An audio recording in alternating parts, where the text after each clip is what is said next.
Welcome to Resilient Minds 365, where we discuss the resilient stories of entrepreneurs, professionals, and students with mental illnesses to encourage you to strive, thrive, and live in abundance.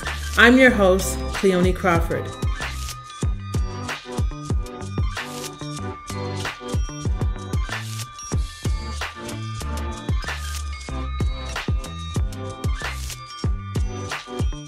Welcome to Resilient Minds 365, everyone. It's good to see you all. I'm your host, Cleone Crawford. Today, we have a special guest with us. We have Erin McCullough. Erin McCullough, she is a thought leader, an in-demand speaker, and an international teacher that helps people overcome and prevent anxiety, worry, and overwhelm so that you can create impenetrable joy.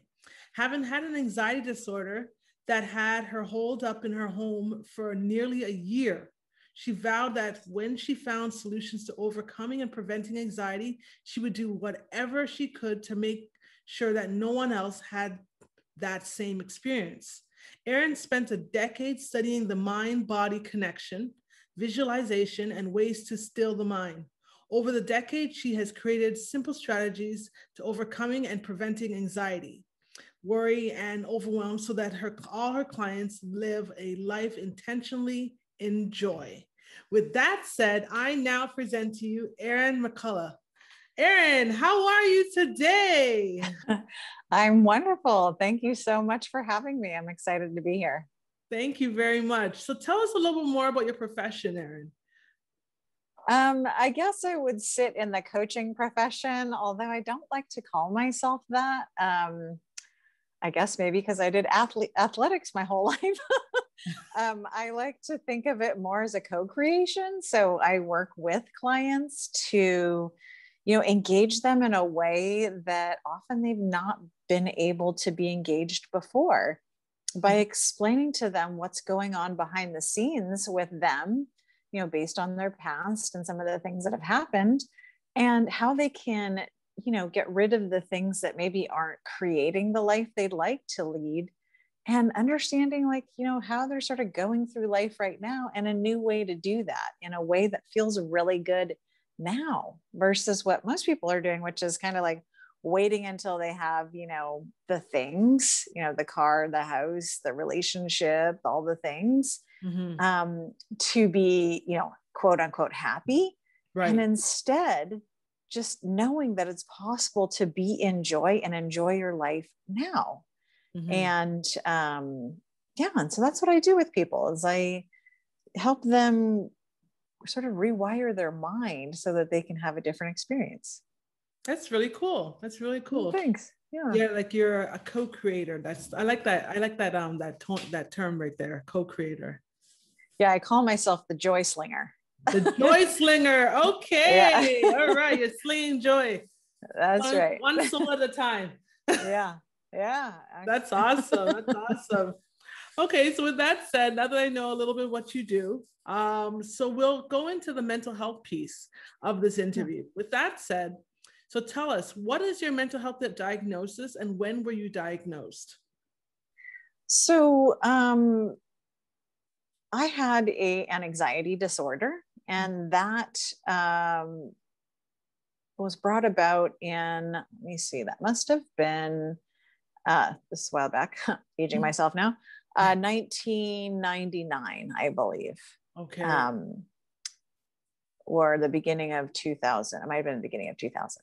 Okay. And it came about through, I was going to couples counseling with an ex-boyfriend, and I had a panic attack in the first meeting that we had, and I'd never had one before. And that panic attack led to many, many more. And then my life got so narrow that I holed myself up in my home for nearly a year, because I was so afraid to go outside and, pass out, or, all the things that anxiety will have you believe is true, because you're having a physical response to something that seems like, oh my gosh, I feel like I'm having a heart attack, or I might pass out. So it just kept elevating through the talk therapy experience. Okay. Wow. Wow. That's definitely sounds like you definitely went through an experience. So with that said, I'm going to ask, so tell us a little bit more about your mental health story of resilience. When you went through what you went through with the anxiety, walk us through it a bit and how you were able to be resilient despite that, your episode or your episodes. And if you could just tell us more about that. Sure. Mm-hmm. So my story has kind of three parts to it, right? So the first part is I had this anxiety disorder. I was able to get the chemistry worked out through a homeopathic psychiatrist who gave me a remedy that worked quite well. Within 20 minutes, the chemistry of the experience of anxiety was nearly gone. Unfortunately, I didn't recognize that beyond having the chemistry fixed, there was still going to be a mental, emotional piece that needed to be addressed. And that took me another decade to kind of recognize that that was still going on for me. So when I got the chemistry piece fixed, I thought, well, I'll create a simpler life for myself. I'll move to a small town in Hawaii, you know, paradise, right? And then I won't be triggered and nothing else will happen. But what I didn't realize is that I was still there. I was still me. And I was still going to create a lot of those same things, anxiety and stress and overwhelm. And so I got to Hawaii, I started a business, it took off like gangbusters, and my anxiety, stress, overwhelm level was super high, trying to navigate all these things that I didn't know how to do. And it was about 10 years in, and this one day I had a client call, very upset that my employees had done something that she was unhappy with. And I said, I'll be right over to fix the problem. I raced over to a friend's house to drop my daughter off. And I backed into her driveway and I sideswiped my car in her husband's truck. And I dropped my daughter off and I left, and I came back after I fixed the incident with my client. And my friend told me that her husband was under the truck that I had hit working on it when that happened. And he was afraid that the truck was going to land on him. And it just rocked me to my core. I thought, oh my gosh, thankfully he was fine, other than being scared. But for me, it changed my life. It changed the trajectory of what I started to see was not okay behavior, which is being frantic and worried and excessively in anxiety and stress. And so I began to seek, a new way to go about this life, right? And I did that through going to seminars and self-development and reading books. And then I thought, well, now I can see there's this other life to be had. I find myself in a divorce, and the divorce just leveled me. I thought, with all those years of self-development and all the books I had read and the seminars I attended, that I would have a solution to being in this dark place. And what ended up happening was that I didn't have a strategy to lift myself out of that. And then a series of things happened. I came across this book that led me to understanding that the path and the answer to all the things that I was looking for was joy. And then a series of other things happened. I went to a seminar. It showed me a visualization process. I went back to the person who put on that seminar, and I trained under him. And I began to teach his seminar. And in that first seminar that I put on, I recognized it was like a culmination of all the things I had done. And I went, oh, this is my purpose. I'm supposed to teach people how to find their joy and cultivate it daily so that they can have that experience predominantly in their life and help them understand how to create that. And so that is the long version of all the things that led to the experience that I now have and teach others to have. Amazing. Wow. That's awesome. I love it. Love it. Thanks. So I see that my next question is, what did you have to do to overcome or bounce back from your low points?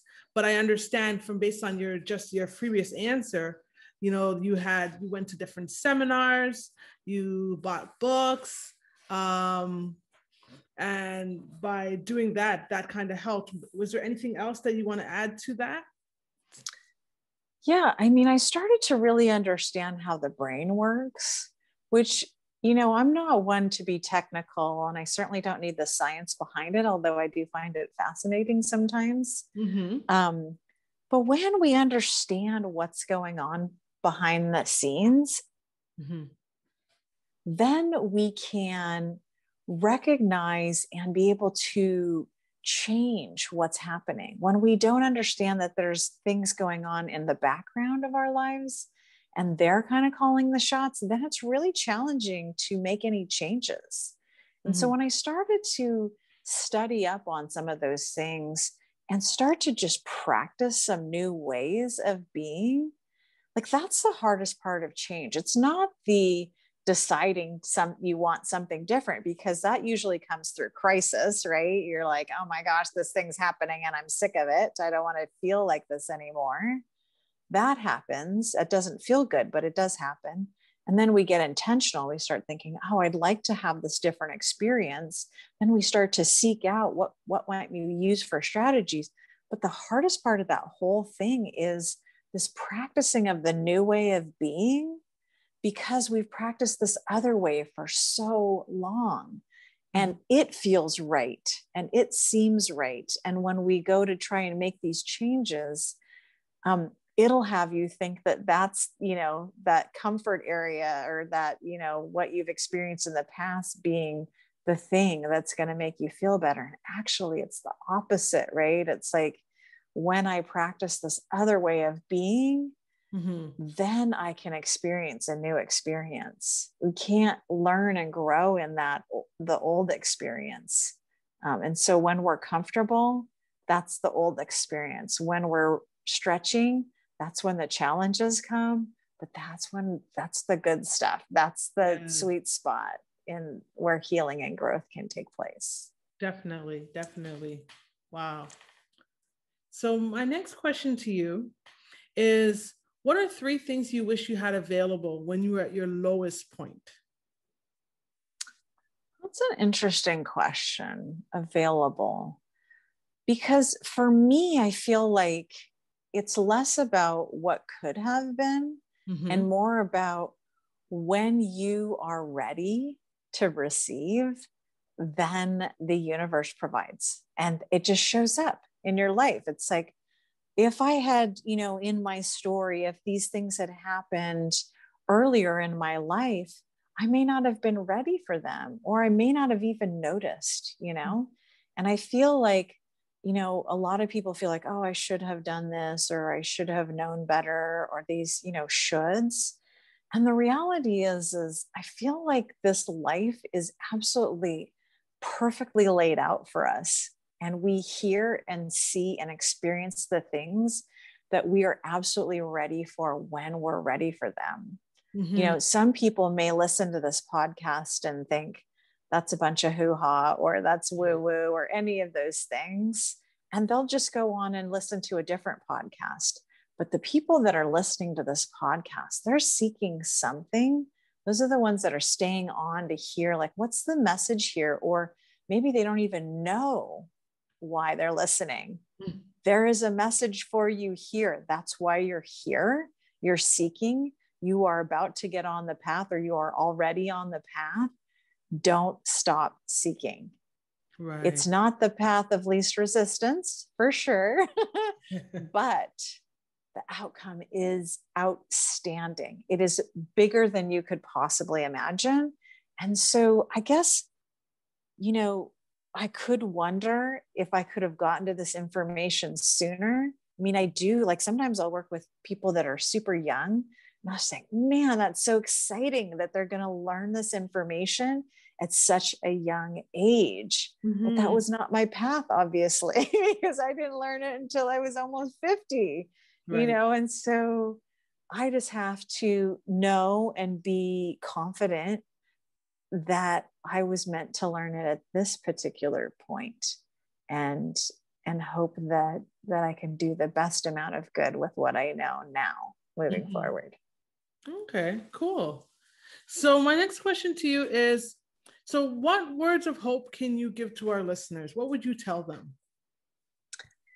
Well, first, I'll say to anybody who's in acute, any kind of emotional experience that doesn't feel good, anxiety, overwhelm, worry, depression, I would just say, just know that it's not forever, right? That it's possible to live your life without those things. I am living proof that you can go from living this totally narrow existence to having everything possible.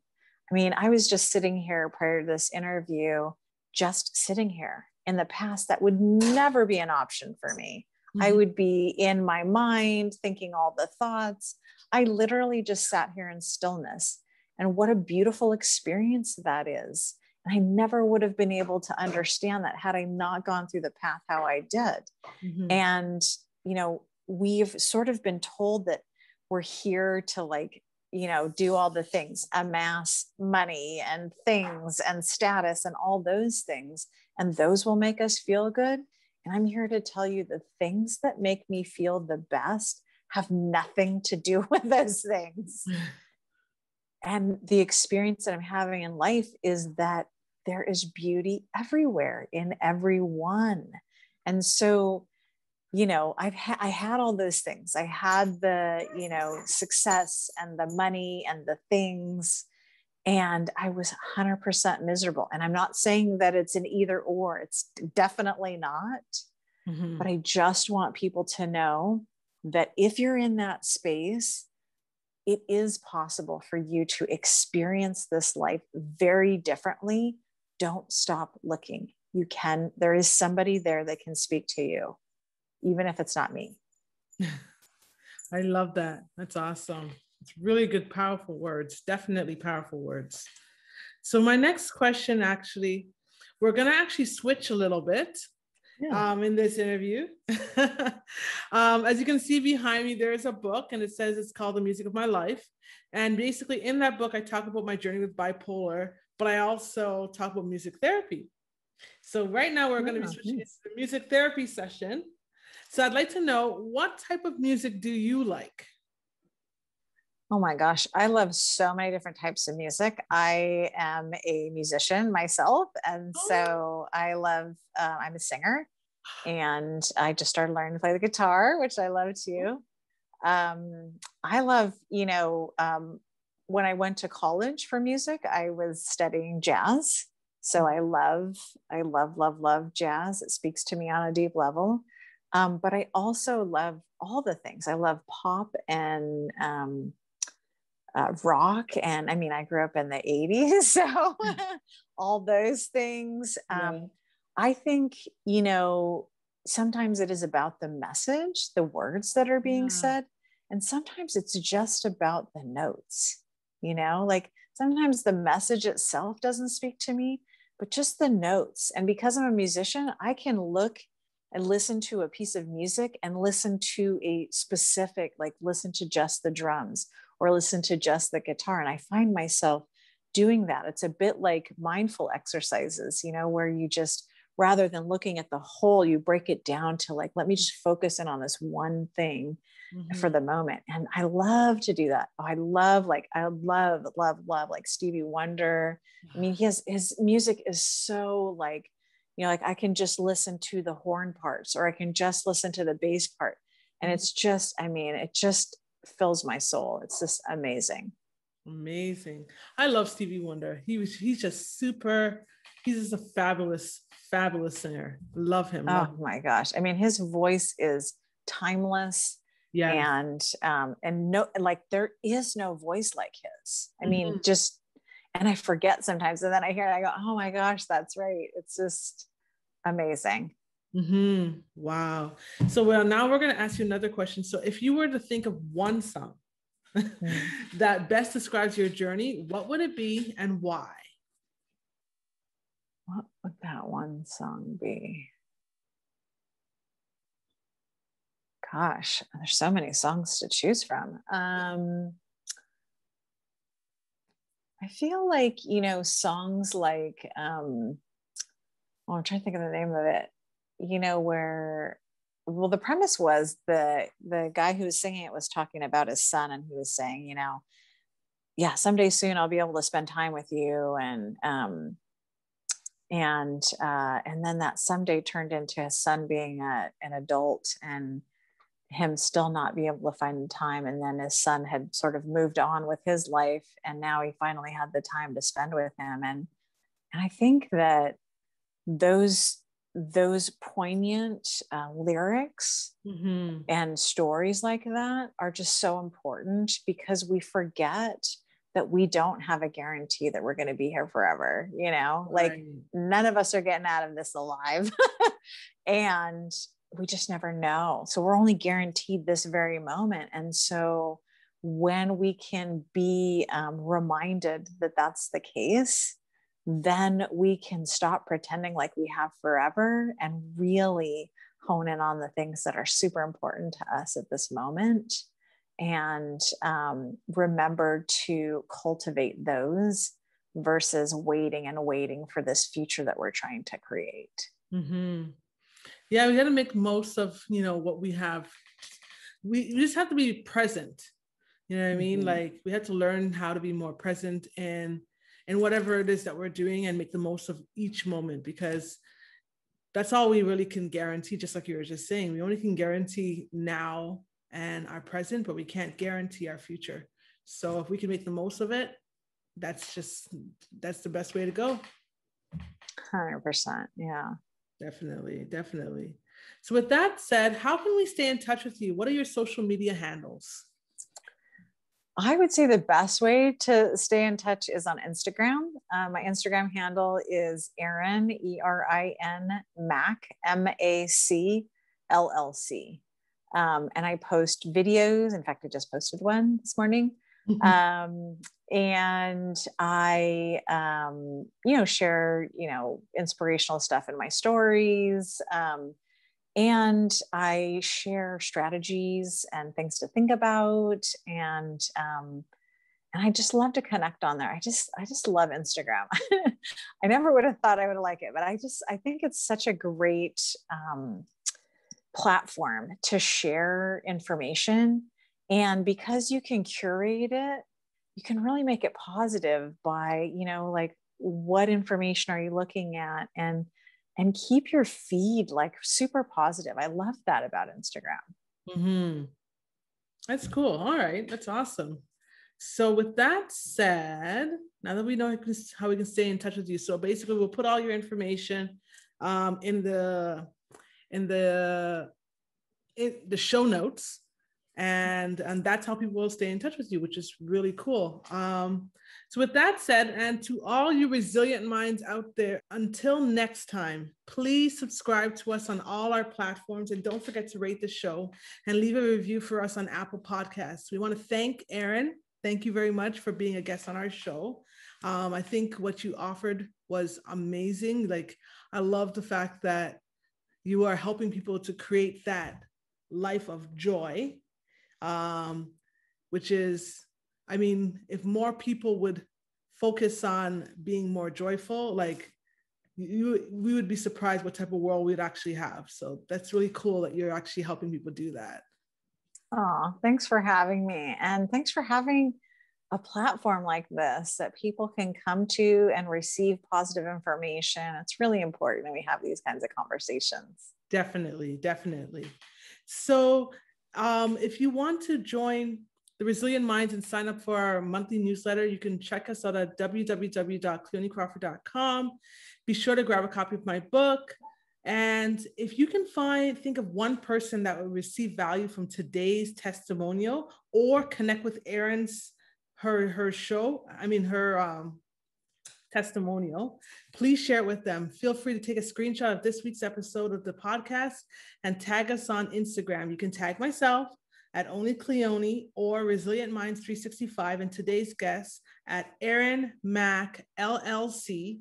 And remember, mental health is not a death sentence. Despite your illness, you can strive, thrive, and live a life of abundance. Until next time, I'm Cleone Crawford, and I'm signing off.